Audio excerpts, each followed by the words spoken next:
Muy buenas tardes, queridos hermanos y hermanas. En esta ocasión nuevamente queremos saludarles a cada uno de ustedes y desearles que Dios les bendiga en este día, ya que tenemos un día hermoso en el cual podemos nosotros estudiar acerca de la palabra de Dios. Y hoy continuamos con la serie de estudios que tenemos acerca de la familia. Y nos hemos dedicado las últimas 2 semanas para hablar acerca de las consecuencias de un hogar dividido. Y en la primera parte nosotros habíamos hablado de algunas cosas importantes, interesantes, que son la causa de la división en la iglesia o de la familia, ¿no? Y cómo estas cosas pueden causar muchísimos males. Hoy vamos a hablar acerca de uno de los principales motivos por qué un hogar está dividido. Y lo hemos titulado Guerra, Tregua, Reconciliación y Paz. Guerra, tregua, reconciliación y paz. ¿A qué se refiere todo esto? Vamos a hablar acerca de la comunicación dentro de la familia. ¿Qué son las comunicaciones, no? Todo este tema tan importante hoy en día a nivel mundial, que es algo acerca de la comunicación. Sin embargo, tenemos muchos artefactos, muchas cosas importantes que habla la tecnología que nos ha dado, ¿no? Celulares, telecomunicaciones, la globalización, el Internet, que sirve mucho para el tema de la comunicación entre todos los países, entre todas las personas. Sin embargo, en la familia tenemos problemas en la comunicación y estas comunicaciones han llevado al punto en que muchas cosas se derrumban por causa de esta debilidad en no podernos comunicar. La Biblia dice en Juan capítulo 17, versículo 21 y 23 dice, para que todos sean uno como tú, oh Padre, estás en mí y yo en ti, que también ellos estén en nosotros, para que el mundo crea que tú me enviaste. La gloria que me diste les has dado, para que sean uno, así como nosotros somos uno. Yo en ellos y tú en mí, para que sean perfeccionados en la unidad, para que el mundo sepa que tú me enviaste y los que amaste tal como los ha amado a mí. El texto de Juan capítulo 17, versículo 21, es un texto que habla acerca de cómo Dios quiere que vivamos en una unidad perfecta. Sin embargo, Dios mismo Jesús pide en oración al Padre, de que el mundo sea uno. Y al ser uno puedan tener ese testimonio para llevar el mensaje tuyo a diferentes partes. Es muy importante entender que la relación que existe entre el Padre, el Hijo y el Espíritu Santo en la familia perfecta, en la Trinidad, es una unidad perfecta.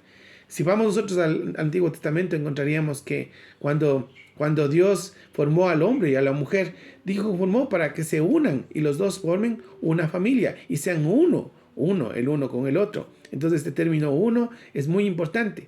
Sin embargo, cuando se habla de los problemas dentro de la familia y específicamente todo esto comienza en el matrimonio, nosotros tenemos que entender que la gente no se trata bien. Y al no tratarse bien, entonces crean o tienen ciertas armas en la guerra dentro de la familia y dentro del matrimonio. Pensemos por un momento exclusivamente en el matrimonio, pero hay varias armas que utilizamos nosotros cuando se trata de atacar a la otra persona o tener un fallo en el matrimonio por causa de la mala comunicación. Entre estas causas están las siguientes: la ira y la explosión en medio de una conversación, el silencio, ¿no? El silencio, las lágrimas. Es interesante que muchas personas utilizan lágrimas para comunicarse y a veces son armas para manipular. Las palabras fuertes, no son conversaciones, sino son gritos, insultos. Las actitudes perversas, esto es algo terrible, ¿no? Porque como la Biblia nos enseña a que hay actitudes que son perversas, el fingimiento de enfermedades, el llevar siempre la contraria, cada vez que hablan hay un llevarle la contraria, hay una negativa en ciertas acciones, como por ejemplo la relación, incluso la relación sexual. Esto es algo que se comienza a bloquear, ¿no? La fuga del hogar, el momento en que tienen alguna dificultad, en vez de conversar, optan en salir, en dejar la casa, la fuga del hogar, la privación de privilegios que hay dentro del hogar. Y por último, tristemente, cuando las palabras suben de tono y no pueden ser objetivo correcto de cómo hacer las cosas, proceden a golpes y maltrato físico. Pero estos son armas, ¿no?, que el mundo utiliza cuando las cosas en las comunicaciones están mal. Sin embargo, la Biblia nos dice que el que busca la paz tiene la mente de Cristo. El que busca la paz tiene la mente de Cristo. Primera de Corintios 2:16 nos dice eso, ¿no? O ignoráis que ustedes tienen la mente de Cristo. Y si tenemos la mente de Cristo, que hemos sido renovados en el Señor, entonces, ¿en qué pensamos? Y lo primero que tenemos que tener en cuenta es que tienes que tener en cuenta la restauración. La Biblia, en Romanos capítulo 15, versículo 14, nos dice: pero estoy seguro que vosotros, hermanos míos, de que vosotros mismos estáis llenos de bondad, llenos de todo conocimiento, de tal manera que podéis, escuche bien aquí, ¿no?, de tal manera que podéis amonestaros los unos a los otros. Entonces, aquí encontramos que la Biblia nos está enseñando de que cuando tenemos la mente de Cristo, tenemos que tener una mente que está dispuesta a la restauración, a la reconstrucción y a crear puentes en las comunicaciones. Entonces esto es clave, ¿no?, poder comprender. Entonces, si buscamos nosotros crear estos puentes de restauración, ¿qué debemos tomar en cuenta? Número 1, pida ayuda a Dios. Cada vez que nosotros queremos restaurar una comunicación, una relación, tenemos que ponerla en primer lugar en las manos de Dios. Número 2, busque un tiempo apropiado. Busque un tiempo apropiado cuando usted pueda comunicar las cosas con su familia, con su esposo, con su esposa. Busque un momento adecuado. Número 4, presente lo que le afecta y presente también su punto de vista. Muchas veces nosotros tenemos inconvenientes en la manera en cómo estamos viviendo, cómo nos relacionamos, pero tenemos que entender de que hay que presentar eso que nos afecta. Es posible que lo que sea para usted importante no sea importante para el otro. Por lo tanto, muy importante que usted pueda compartir esas cosas que le afectan. No se enoje. Número 4, no se enoje en el transcurso del diálogo. Es interesante que muchas personas no tienen la fuerza o no tienen el valor de conversar. ¿Por qué? Porque cada vez que comienzan a conversar, en lugar de conversar de las cosas, terminan enojándose. Y al enojarse, terminan, lógicamente, peleando en lugar de arreglar las cosas. Entonces, la comunicación es muy importante. Ofrezca una oportunidad para responder. No solamente hay que hablar, también hay que escuchar. Escuche que solamente tenemos una boca y 2 oídos. Entonces, ¿qué quiere decir? Que tenemos que escuchar el doble y hablar la mitad. Entonces, esto es muy importante, ¿no?, que tengamos en cuenta esto. Pida perdón y ofrezca perdón. Eso es una recomendación muy importante en las comunicaciones con su familia. Y finalmente, entregue el problema a Dios. Entregue el problema a Dios. Esto creo que es clave poder tomar en cuenta, ¿no? Entregue el problema a Dios. Muy bien. Entonces tenemos la mente de Cristo. Primeramente tenemos en cuenta lo que es la restauración. Si tenemos en cuenta que tenemos la mente de Cristo, tenemos que tener en cuenta las palabras. Las palabras. Comunicación sin palabras no es comunicación. Por lo tanto, ¿no?, ¿qué tenemos que tomar en cuenta? En Efesios capítulo 4, 25 al 31, tenemos aquí un texto súper interesante.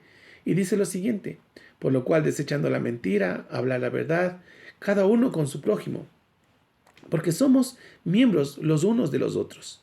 Airaos, pero no pequéis, porque no se ponga el sol sobre vuestro enojo, ni deis lugar al diablo. El que hurtaba, no hurte más, sino trabaje haciendo con sus manos lo que es bueno, para que tenga que compartir con el que padece necesidad. Ninguna palabra corrompida salga de vuestra boca, sino la que sea buena para la necesaria edificación, a fin de dar gracias a los oyentes. Y no contristáis el Espíritu Santo, con el cual fuisteis sellados para el día de la redención. Quítese de vosotros toda amargura, enojo, ira, gritería, maledicencia y toda malicia. Antes sed benignos unos con otros, misericordiosos, perdonándonos unos a otros, como también Dios perdonó a vosotros en Cristo Jesús. Hermanos, este texto es muy importante y es muy valioso. ¿Por qué? Porque cuando se habla de comunicación, uno tiene que tener en cuenta las palabras. Las palabras, ¿no? ¿Qué son las cosas que decimos? Entonces, ¿qué tenemos que decir?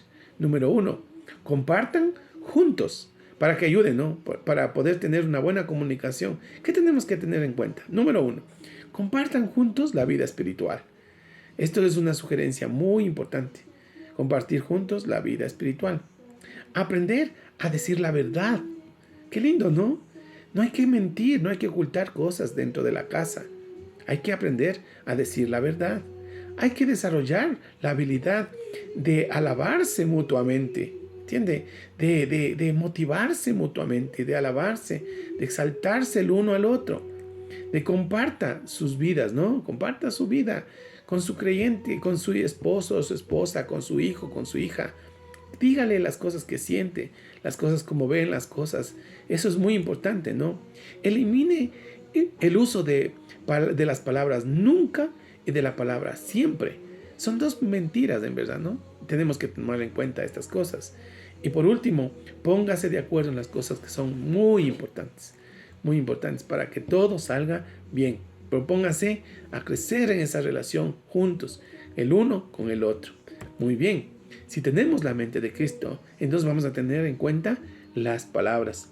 Y por último, si tiene la mente de Cristo, debe tener en cuenta que somos una comunidad que comunica a Dios, que tiene en cuenta cómo se comunica Dios con nosotros. Es increíble, hermanos, pensar en que de alguna manera Dios tiene una forma muy sutil de comunicarse con nosotros. ¿Cómo lo hace? Tome en cuenta esto, ¿no? En el libro de Primera de Reyes, capítulo 19, versículo 11 al 13, Elías experimenta algo maravilloso, ¿no? Elías está en una situación en la cual parece como huyendo y buscando la dirección de Dios en medio de todo. Y la Biblia nos cuenta de que él esperaba una respuesta de Dios. Y dice la escritura que lo siguiente, ¿no? Y él le dijo, sal afuera y ponte en el monte delante de Jehová.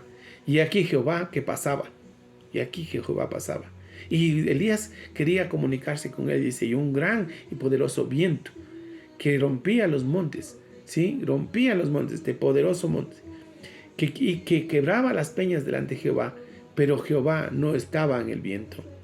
Es interesante, ¿no? Y tras el viento, un terremoto, pero Jehová no estaba en el terremoto, ¿sí? Y tras el terremoto, un fuego, pero Jehová no estaba en el fuego. Y tras el fuego, un silbido apacible y delicado. Y cuando oyó Elías, cubrió su rostro y su manto y salió y se puso a la puerta de la cueva. Y aquí vino a él una voz diciendo, ¿qué haces aquí, Elías? Hermanos, Dios no estaba en el viento, Dios no estaba en el terremoto, Dios no estaba en el fuego, Dios estaba en medio de un viento apacible. Es la manera en cómo Dios se comunica con nosotros. La pregunta es, ¿cómo te comunicas tú con tu familia? ¿Cómo es la comunicación que tienen ustedes? ¿Es una comunicación buena? ¿Es una comunicación áspera? ¿Es una comunicación que tiene la mente de Cristo? Si no es así, yo te invito a que reflexiones y que pienses en estas cosas. Es más, yo te animaría a que todo lo que hagas, hazlo como para la gloria de Dios. Que Dios te bendiga, hermano, hermana. Es mi deseo que vaya bien. Oremos para finalizar. Señor, gracias te doy por este tiempo y pido tu bendición. Y pido que las palabras que comunicamos con nuestra familia sean palabras que comunican esa verdad tuya, absoluta y verdadera. Te agradezco, Señor, por todo, en el nombre de Jesús. Amén y amén. Dios los bendiga y nos vemos la próxima semana.